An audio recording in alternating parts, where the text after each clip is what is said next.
Hey guys, welcome back to my channel. If this is your first video, hi, I'm Elena and this is The Organized Money, where we talk about planning life and managing money. In today's video, we are going to be setting up my yearly planner for 2026. We are still within Vlogmas, which is 25 videos that I do in the month of December in order to help you to start organizing your life for a brand new year. And in this video, we are setting up my yearly planner, which is at the front of my weekly hourly planner. This is the planner that really helps me to see everything that's going on for the year at a glance. The thing I love about my yearly planner is that I am planning out the quarter one page at a time. So as you can see, the very first page is January, February, March, and it goes just like that throughout the entire year.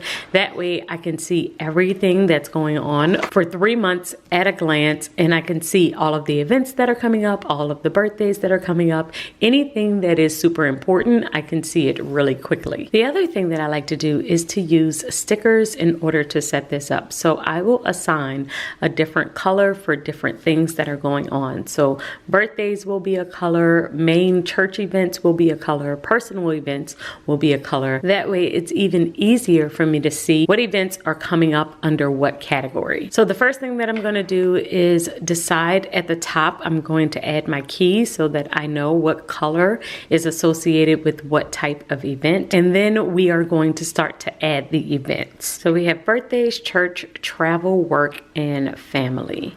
And now I'm just going to go through, I think I'll start with the birthdays, which are brown, and we're going to add all of them in for the first 3 months of the year. So this is where I just write down everything that is happening for the first 3 months of the year. And it's not every single event that is happening, but it is the very big events or things that are really important that I don't want to forget. And most of them do require some amount of planning. And so that is why I like to highlight them on my yearly planner sheet. Now I also will use portrait style calendars as well in order to go into more detail, but this page really is the highlight. It's kind of giving me an overview of everything that's coming up over the next 3 months. So this is what the page looks like now that we are done with the first 3 months. And now I'm going to flip over to the rest of the year and we're going to fill these sheets out as well. So a couple of questions that I will get whenever I am setting up my planner in this way is, how do I have the confidence to write down all of these events? Like, what if things change? And I know a lot of times it feels like writing these things down feels so permanent, but don't think of it that way. Think of it as just a plan. That is what your planner is for. It is for planning. It does not mean that whatever you write down is exactly how it's going to happen. It is just the blueprint for you to have something to refer to. So even if events change and things change, I will either wipe them out or scratch them out, because the idea of the planner is so that you can plan different things that are coming out, and you are not going to be able to plan if you are afraid to write things down. And if you are the type of person that wants something that is decorative, that's something that you can look back on as memory and not have as many scratch outs on it, then I would suggest that you have another type of planner just for decor, and you can do back planning in that particular planner and you can have it as a keepsake. But you definitely want the planner that you're using on a day-to-day basis to be something that you can scratch out and write all over. You don't want to be afraid to write in this planner, because the point of this planner is so that you can plan out everything that's happening in your life and you can be prepared for what's coming up next. So yes, I will plan out my entire year. I'm going to write down all of the birthdays, all of the events, church, home, work, travel, anything that I could think of that I consider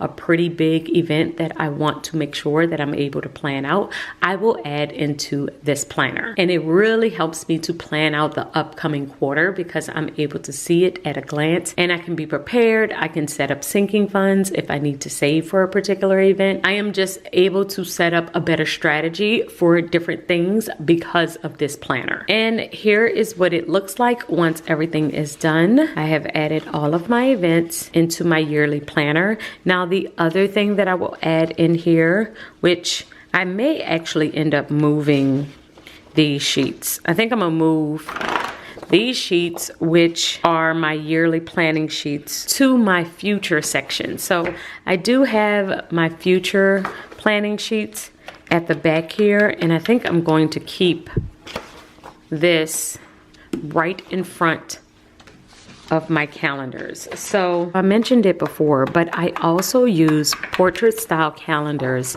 for the upcoming year in order to mark off everything that's coming up. And I'm going to put those sheets right behind my yearly planner. So my yearly planner is, like I said, the overview of everything that's coming up, and it's basically broken down by quarters.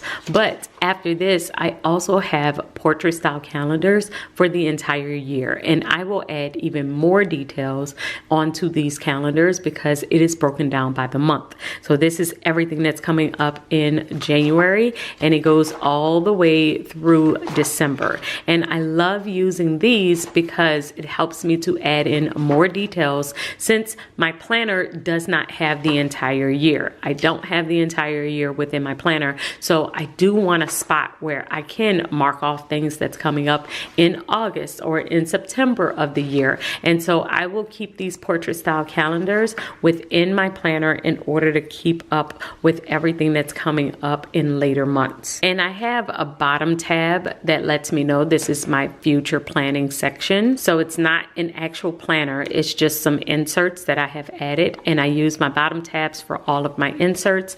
And right in front, I have added in my yearly planner.